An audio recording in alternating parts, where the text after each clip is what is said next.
following podcast is for informational purposes only. The contents of this podcast do not constitute tax, legal, or investment advice. Take responsibility for your own decisions, consult with the proper professionals, and do your own research.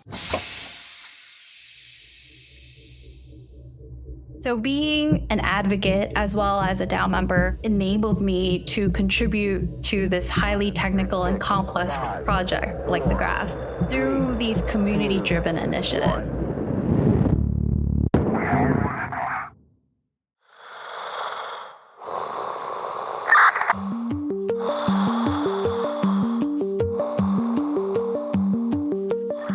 GRTiQ podcast.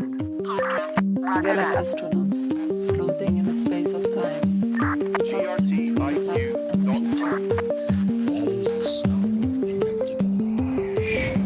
Welcome to the GRTiQ podcast. Today I'm speaking with Esther Woo, a Graph advocate and member of Graph AdvocatesDAO. As you're about to hear, Esther's journey serves as another shining example of what's possible in Web3. She transitioned from a conventional job to immerse herself in the world of Web3, joined the Graph community, and became an advocate and member of Graph AdvocatesDAO. Along the way, she and her fiancé learned to code and successfully launched an app called CryptoPols. During our interview, Esther shares insights into her personal background, highlighting her experience as a child of immigrants. We then talk about her discovery of Web3, ignited by discussions with her fiancé, and how this newfound interest led her to the Graph. Esther provides valuable perspectives on the unique challenges and experiences of entering the role of advocate and member of AdvocatesDAO with a non-technical background. We also spend a lot of time talking about and exploring her remarkable journey of learning how to code, culminating in the creation of CryptoPols, a resource that tracks both crypto legislation and the attitudes of members of Congress on crypto, an invaluable asset as we enter a critical election year in the US. As always, we start the discussion talking about Esther's educational background. I grew up in New York City. I attended John Jay College of Criminal Justice, majoring in English. Then in early 2023 this year, I earned coding certifications from Free Code Camp for JavaScript and responsive design. How does somebody end up at John Jay College of Criminal Justice and majors in English? I mean, I don't know anything about this college. I don't know if it's a specialty college or if they have a whole bunch of degrees, but what's the background there? So I always had a passion for language. So that's why I knew English was a strong consideration for my major. I also had a fascination with law that I wanted to explore as a possibility. At John Jay, I was able to take courses that would dive through works that covered both law and literature, like Shakespeare, Code of Hammurabi, even dissected books of the Bible.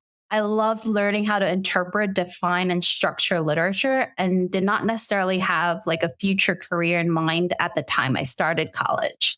Well, Esther, in preparation for this interview, you and I talked about your parents and how they're both immigrants to the US from Korea. And longtime listeners of the podcast know that a few of my guests have come from immigrant parents. And I'm always very intrigued and interested about the impact that has had on the guest and their story and their journey. So what can you tell us about your parents' story?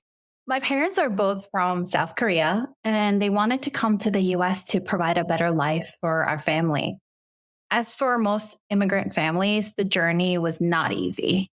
They came to the States with little in their pockets and had to work hard to raise and support me and my brother, starting at grocery stores and local shops early on. My dad had attended a 2-year college in Korea, and my mom had an education degree from university in Korea. But without being able to communicate in the English language, it was super difficult to get on a career path that provided opportunity for future growth in income.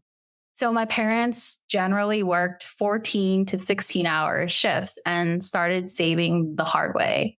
How did being the child of immigrants, and how did that impact your youth growing up and how you approached things like career and what you were going to do with your life? Yeah. So during my teenage years, my parents had saved up enough money to start their own business. My mom especially was a determined entrepreneur. She had owned a couple of grocery stores and a dry cleaning business by then. It also introduced me into the business world early on, as I was assisting in a number of administrative, legal, and business correspondences that my parents were engaged in and required support in understanding English language context. That early experience certainly shaped my work ethics and fostered an entrepreneurial mindset. As I said, I've had other guests whose parents were immigrants, and I've picked up on a few things by virtue of those interviews. And one of the things that comes along with this is there's obviously burdens and different probably challenges that most of us would never fully appreciate. But some of these are things like the immigrant work ethic, right? Where you feel like you've got to put more time in, more effort in to make the sacrifice that your parents made worth it, and other types of pressures that we probably don't think about. I mean, do you agree with that? Are those some of the burdens that you feel like you had to accept or endure, so to speak, in your own career and your life? Yeah. So my parents they always wanted to ensure that my brother and I would take advantage of the opportunities provided here in the US and to get on a career path with more promise than what they had experienced themselves. At the same time, there was never an expectation about any one specific path to follow because they also wanted to make sure we would live a happy life. Esther, before we move on from this story, I want to ask you about the American dream. And I've asked this to other guests whose parents were immigrants, and I want to ask it to you. And I think maybe more now than ever, as I look at data related to, the challenges of owning a home in America and the things that are happening with the weakening dollar and things like this, I worry about the American dream, and I worry about it more for even immigrants or the children of immigrants. I mean, do you think your parents experienced the American dream? Do you think it's still alive for you and future generations?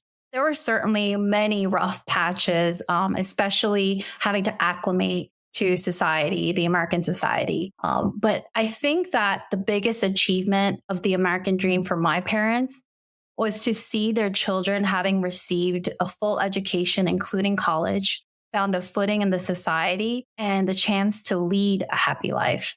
So do you think the American dream is still alive? I think the American dream is still alive. There are many complexities that we need to overcome and find a better path for everyone to succeed. But I do think that we can get there. And I do think that the American dream is still alive.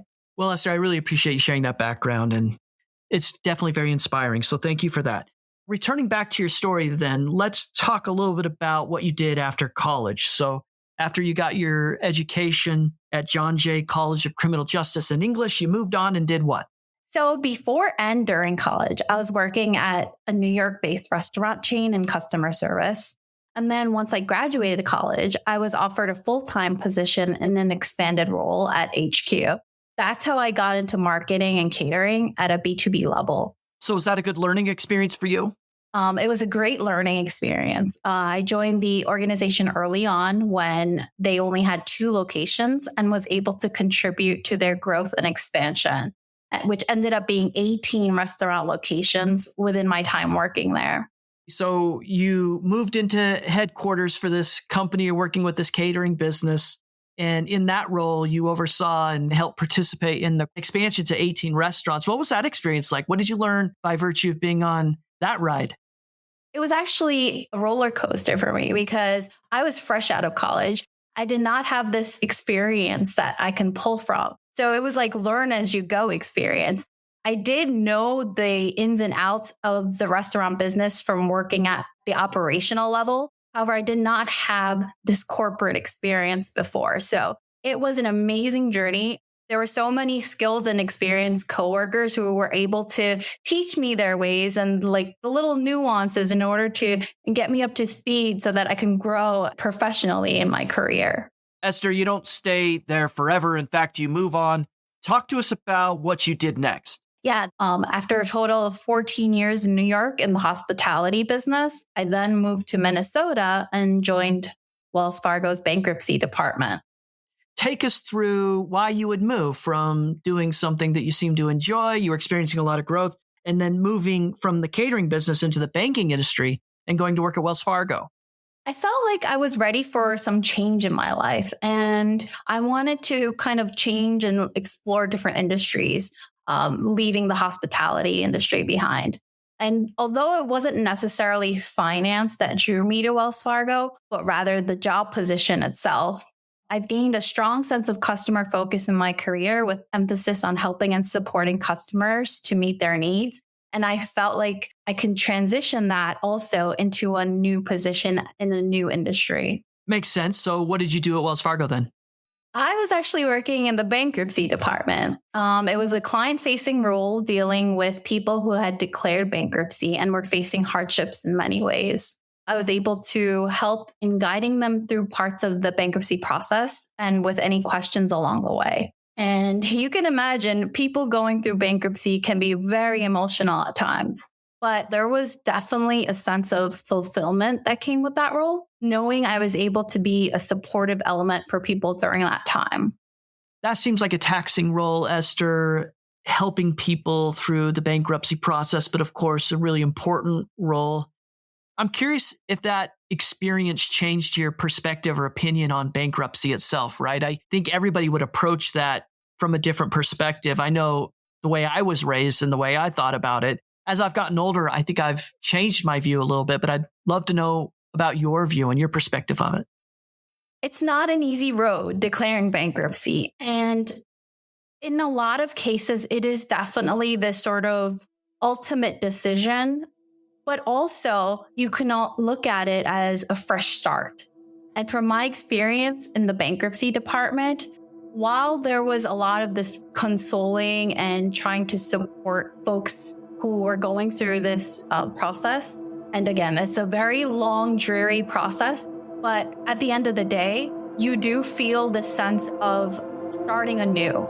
And to me, I think that is something to look forward to for those who have actually made this decision. The GRTiQ podcast is made possible by a generous grant from the Graph Foundation. The Graph Grants program provides support for protocol infrastructure, tooling, dApps, subgraphs, and community building efforts. Learn more at thegraph.foundation. That's thegraph.foundation.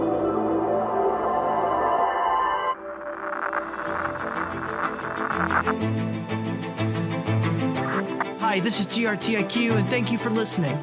Listeners who enjoy this content can help support the GRTiQ podcast by leaving a review or a 5-star rating wherever they download podcasts, by sharing episodes on social media, or by simply telling a friend or colleague about something they heard or learned from one of our guests.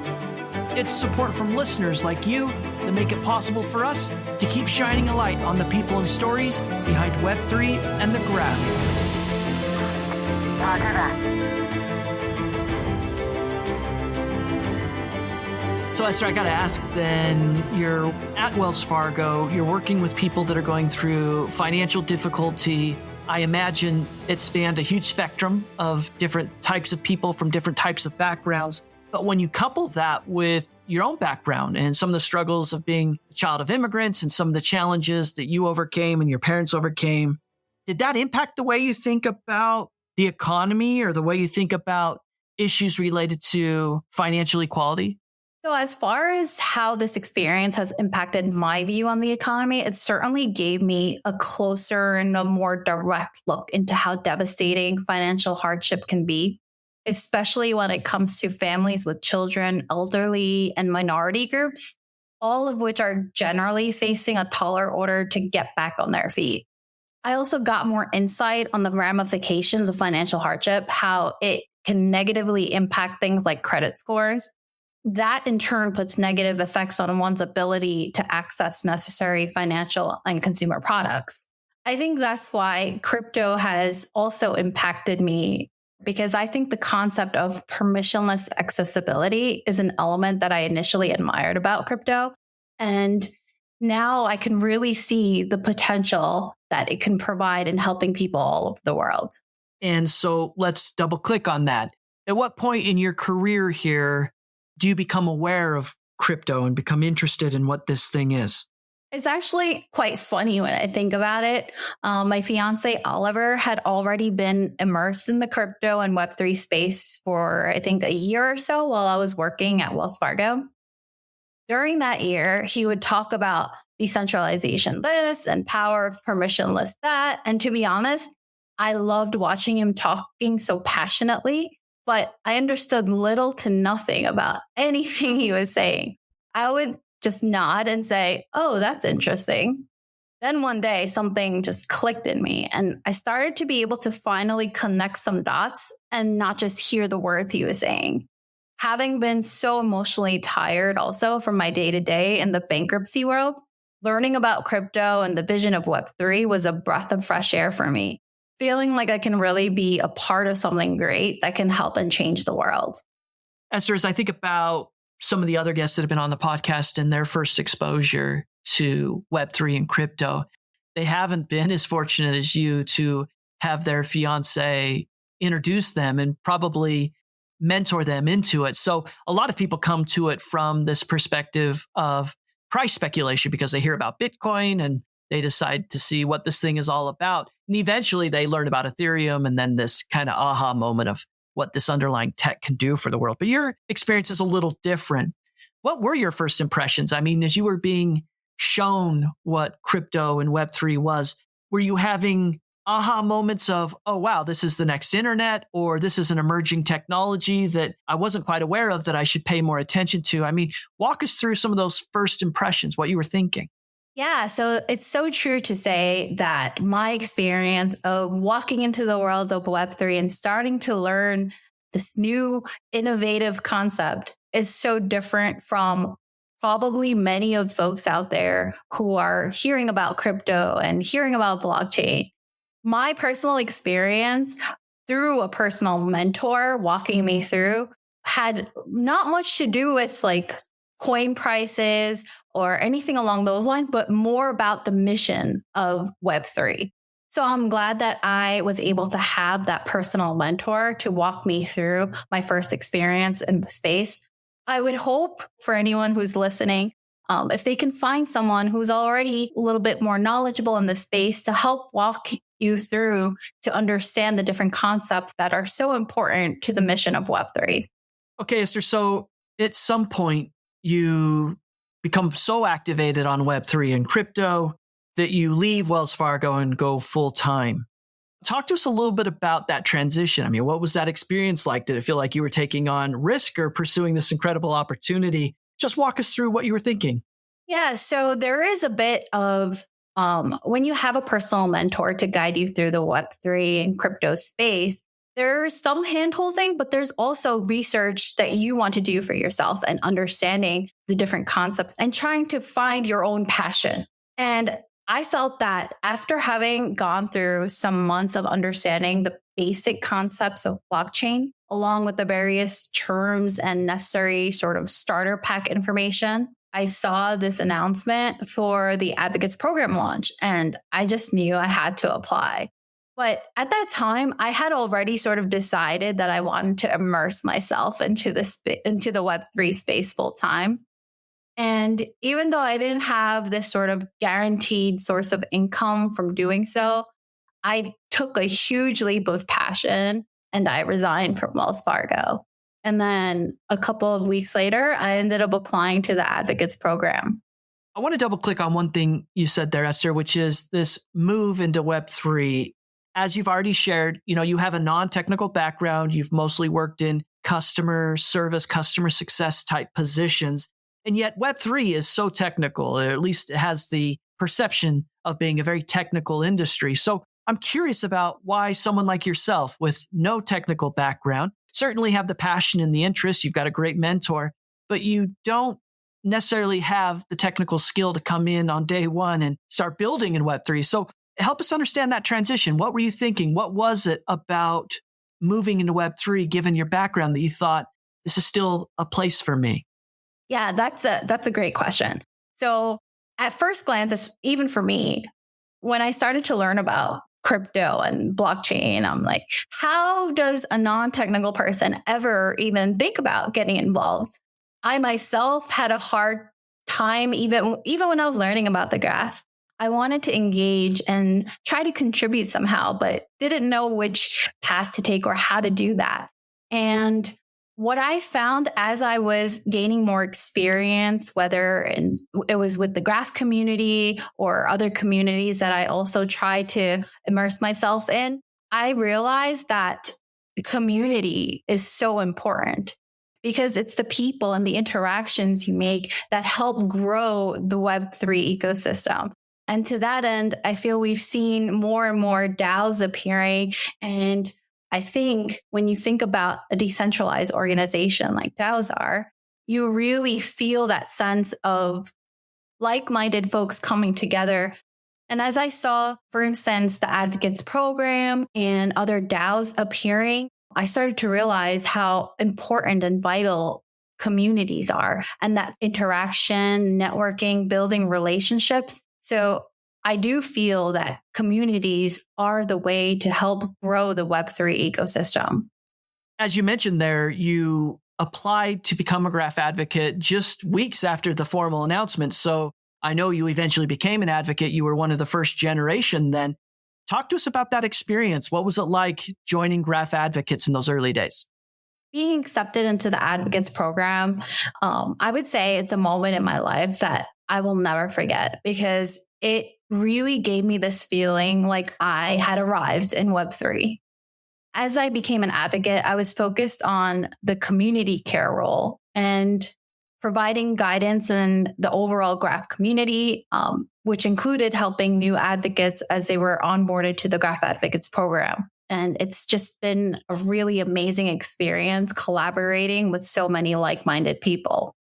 I love the story of advocates getting activated, not only in Web3, but in the Graph by virtue of joining the Advocates program. And as longtime listeners know, I've had a lot of Graph Advocates on the GRTiQ podcast. I want to ask you about this confirmation that you experienced at that time. So you made this leap from Web 2 into Web 3. You have a non-technical background and you had this observation that, well, Web 3 needs community and they need people like me, despite, the fact that in that period in your life, you didn't have necessarily the technical skills that you have now. My question is, was it confirmation of that assumption? I mean, joining Graph Advocates, getting involved in the Graph community, was that a confirmation that, yeah, it's true. Like Web3 is about community and there is a place for people here? Yeah. So being an advocate as well as a DAO member enabled me to contribute to this highly technical and complex project like the Graph through these community-driven initiatives. So having come from a non-technical background, I felt like that was really cool. As you mentioned there, Esther, not only did you become an advocate, you became a member of AdvocatesDAO. And again, I've had a lot of members of AdvocatesDAO on the podcast before. What's your advice to any listeners that are hearing your story who may have had that initial barrier of, I'm not technical, how do I make this move? How do I contribute? Anybody like that who's listening and wants to become either a member of the Graph community or join the Advocates program? Yeah, I would say just go for it. What have you got to lose, right? Immerse yourself into the community on Discord, on Telegram, apply to become a Graph advocate. It gives you an opportunity to engage in various ways, meet new people all over the world that are aligned in the vision and mission of Web3. So Esther, after getting activated in Web3, finding the Graph and joining Graph Advocates and AdvocatesDAO, and I know I've overemphasized this, but for listeners, this will now make sense. You had a non-technical background at that time, but then you decide to learn how to code. And this is where your story really becomes incredible to me. Why did you decide at this point that you needed to learn how to code? Yeah, so I was definitely completely non-technical. And being in Web3 and certainly at the Graph means you're constantly surrounded by technical discussions and advancements. So I think the goal was here to learn some of the basics in coding and sort of enhance my understanding of certain technical frameworks in general. I love it. That's so amazing to me. So how did you get started? Yeah, so I took this journey with my fiancé. We looked for different resources where we could find maybe some courses where we could learn basics of coding. So we went with Free Code Camp. We completed our certifications after about 3 months, and it was pretty much 7 days a week, over about 500 hours. Hi, this is Esther. If my conversation with the GRTiQ podcast has been helpful to you, then please consider supporting future episodes by becoming a subscriber. Visit grtiq.com/podcast for more information. That's grtiq.com/podcast. GRTiQ Podcast. Thanks for listening.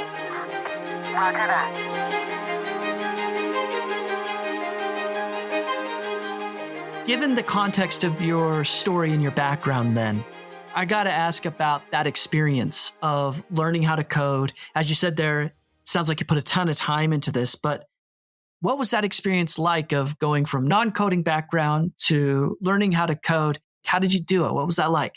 In the beginning, I want to say that you're ecstatic when you successfully solve specific coding exercises. But sometimes that's also paired with a ton of experiences where you get it wrong. And sometimes it's only due to a missing semicolon. And you have no clue that this minor miss makes the entire line of code fail. I want to say that I had to be persistent. So persistence is key. I faced a lot of going back to the drawing board situations and had to review past learnings multiple times because I forget about tiny details. It's so easy to get frustrated at times, and I've learned patience is another good companion to have in that journey. Esther, there's a lot of non-technical people that enjoy this podcast and like to get their news about the graph from it. So some of them are contemplating, I'm sure, learning how to code and kind of taking the same journey you just described. What's your advice to them? Yeah, I think my advice would be, first of all, going back to persistence and patience. But if you're ready to get started and jump in and you feel motivated, there are a ton of free resources out there. And that's where I looked into. So there's Free Code Camp. There's YouTube videos of Patrick Collins. He was a huge help during my learning experience. There's also Alchemy University where you can jump into, and they have courses that take you step by step in learning different programming languages. So again, there are a ton of free resources out there. So go check them out. Well, that's great advice, Esther. And we'll put some links in the show notes for any listeners that want to take action, learn how to code. And you're a great example of what's possible. I mean, I'm just smiling thinking about somebody that's working in Wells Fargo, gets introduced to crypto and Web3, and then in just a few years later has learned how to code and is a contributing member of a really important protocol like the graph. But it doesn't really stop there, because part of the reason I want to speak to you today is you and your fiancé launched CryptoPols. So you not only learned how to code, but you've actually created a really cool app that's picking up a lot of momentum and attention on Twitter. What can you tell us about the origins of CryptoPols and, of course, what it is, in case listeners don't know? Yeah, I want to kind of take us to before CryptoPols, like right before it. There was TWAP. TWAP was the very first attempt to develop a real application. It was an AI-powered tweet generator, and we were able to successfully deploy it as a Chrome extension. We actually got a dozen installs and continuous usage from some folks, which is cool to see that you've developed something of use for others. And that small success then actually led to a bigger thought. How can we actually help the Web3 community with our development skills? Yes, we've learned how to code in JavaScript, HTML, and CSS, but that's traditional Web 2 stuff and still a far cry away from being a Web 3 dev for smart contracts. So then comes CryptoPols. It stands for crypto politics. And to be honest, politics was actually never my thing. I definitely did not have much prior experience or desire to dive into the deeper discussions and nuances found in most political topics. But when you see some of the discussions around crypto regulations, including ideas aimed at shutting down the entire industry, then all of a sudden you realize the threat is to your own professional experience.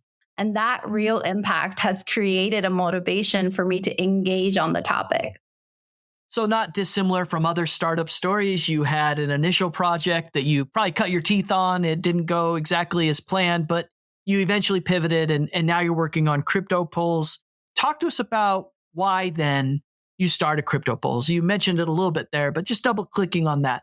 Why is CryptoPols something that's important and that, as you said, you don't really have a ton of interest in politics? Why would you develop an app on this subject?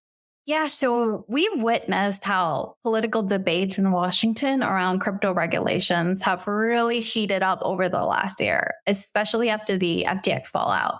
At the same time, we've also seen a number of crypto influencers declaring the topic of crypto as a main voting issue. You'll see folks like Brian Armstrong, Ryan Selkis, there's Nick Carter, David Hoffman, and John Deaton. Not to mention, we've also seen Brandon and Yaniv from the Graph community actively sending that message on social media. And now that we're seeing this crypto-focused electorate emerging for the 2024 elections, the question we had was, how do those voters find out about the crypto stance of their representatives in the House and Senate? And how do you know who to vote for if crypto is the driving voting issue? Okay, I got it. So CryptoPols was created to help inform people in the United States that are worried about the future of regulation. And of course, as you said, there's a lot of people within the Web3 space, a lot of thought leaders who are constantly talking about this. We have an election year coming up, so it is certainly top of mind. Describe then how CryptoPols works for people who, again, are listening, they haven't seen it, they haven't engaged with it. What does it do? What kind of data are you collecting and displaying there? What you'll find on CryptoPols is you get actual crypto sentiment information about US Congress members of one's own state and district. And you have access to this aggregated information regarding all crypto-related legislation. And it's tough to find one platform that reveals all of that information, as well as providing relevant crypto sentiment for that information. So that's why I feel like CryptoPols is a unique place. What's your vision for CryptoPols when it's not an election year? Obviously, things are ramping up. A lot of heated topics and debates are happening because of where we fall in the election cycle. But in non-election cycles, what's the role you envision CryptoPols playing? Naturally, we've been focused on content that is most relevant for next year's election for obvious reasons. But we already have expanded CryptoPols with relevant politics data that is generally useful at all times. So, for instance, we have developed a legislation section that shows all crypto-related bills and resolutions that were introduced in Congress. And so far, that's been 35 or so this year.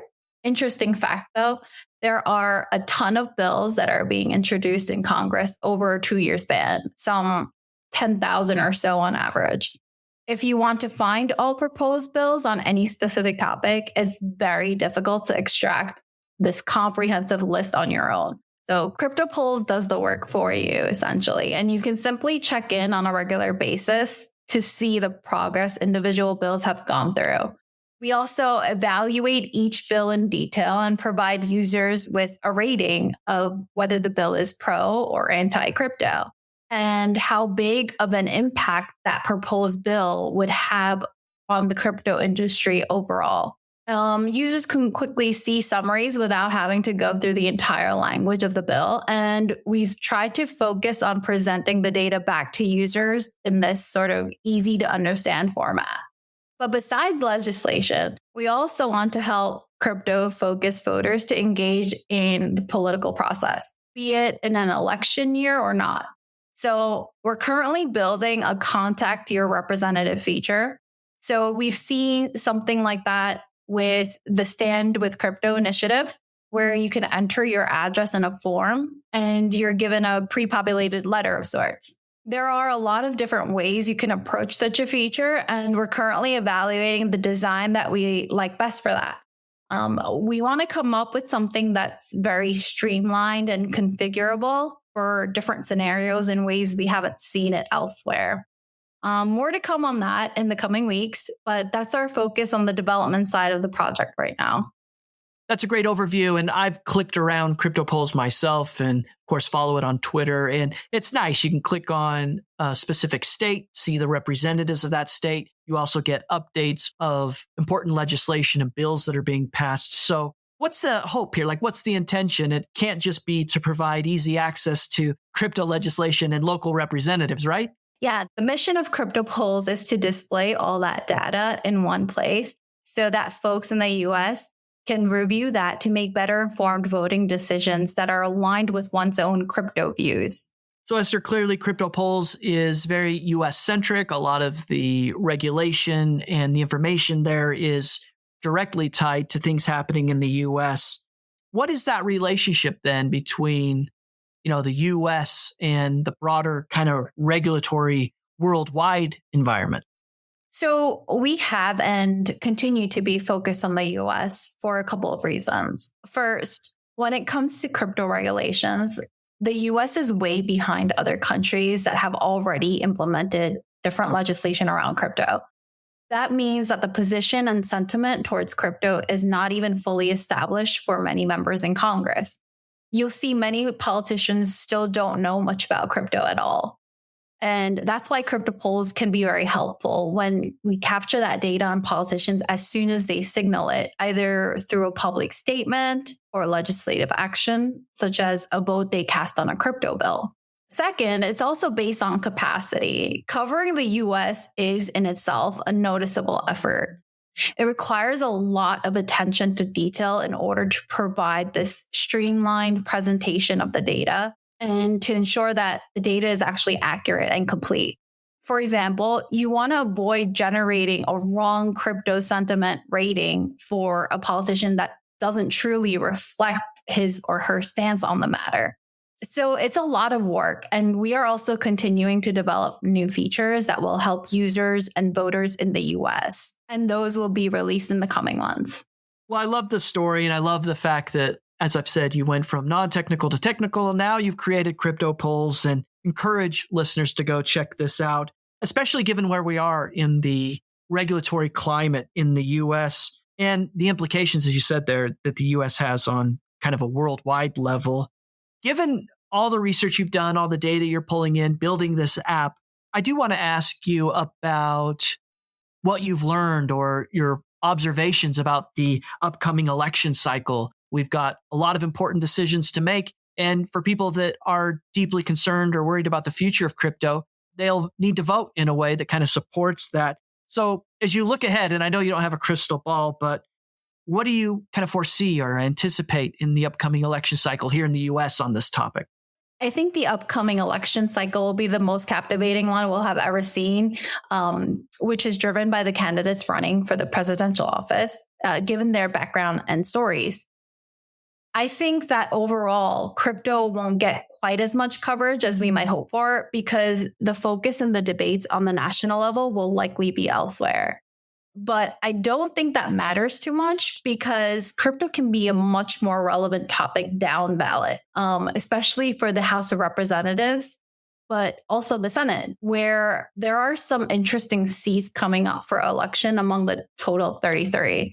I feel confident that a meaningful number of seats in the House can be flipped to pro-crypto candidates. And if only 20-some seats can be flipped, then that could already turn the Congress pro-crypto overall, given how thin party majorities have been in the recent past. And given the attention that some big influencers in the crypto space are putting on Washington and the upcoming elections, I feel actually pretty good about the prospect of a more crypto-friendly Congress after the next election. And I do hope that CryptoPols can contribute to that, as it was designed with that intent to help crypto-focused voters make those voting decisions aligned with their crypto views. For listeners that want to learn more about CryptoPols and see how it works, what's the best place or best way to get started? Yeah, so you can go to CryptoPols.com. That's polls with one L. So CryptoPols.com. You can find out who your representatives are and what they think about crypto. And if there's no information yet on your representative, then check back weekly. We are constantly adding new data. So it's just going to be a matter of time until we get to everyone. And there's also a contact page on the website where you can reach out to us with any feedback or questions. So Esther, I only have one final question for you before I ask you the GRTiQ 10. And this question's about your journey and about what you've done in your life professionally.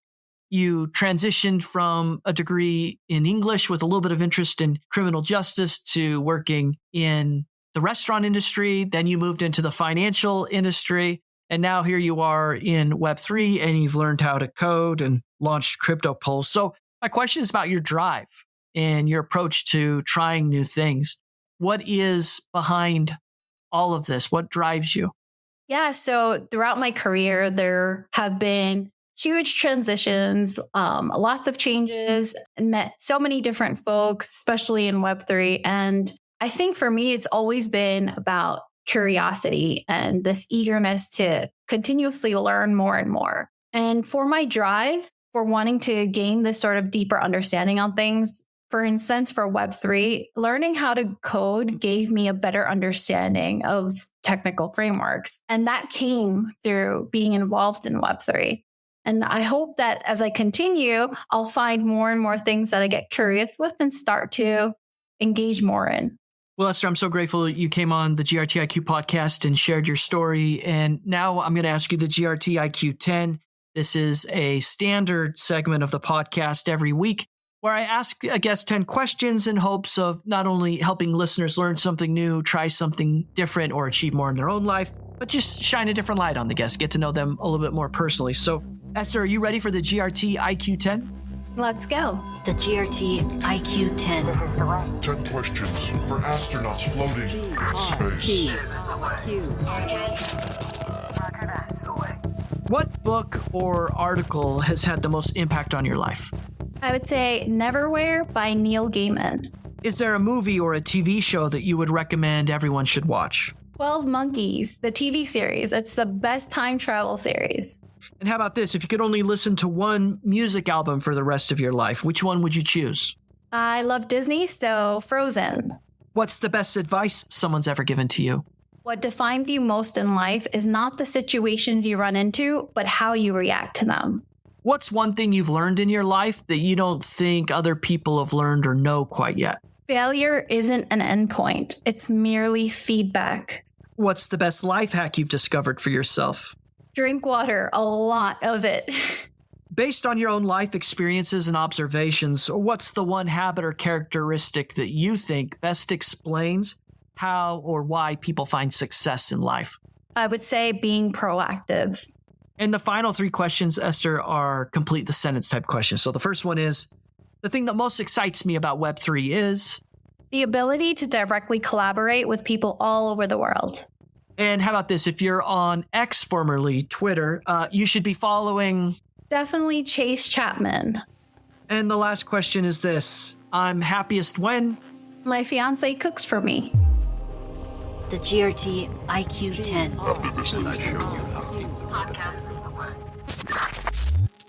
Esther, thank you so much for joining the podcast and sharing your story, talking about your work in Graph AdvocatesDAO, and the journey you took from Web 2 into Web 3, learning how to code and launching CryptoPols. And as I said, I'll leave the links in the show notes for any listeners that want to learn more and check out all the great work. If listeners want to learn more about you and follow you, stay up to date on the things you're working on, what's the best way to stay in touch? You can follow and connect with me on Twitter, or now called X. And you can also learn more about me on my personal website on sdz.xyz. That's ESTIEZ.xyz, where I also have a contact feature through which you can reach out directly. This has been a production of the GRTiQ podcast. For more information, including detailed show notes, visit grtiq.com/podcast. That's grtiq.com/podcast. Please consider contributing to this project and helping build the community by subscribing and leaving a review. GRTiQ Podcast.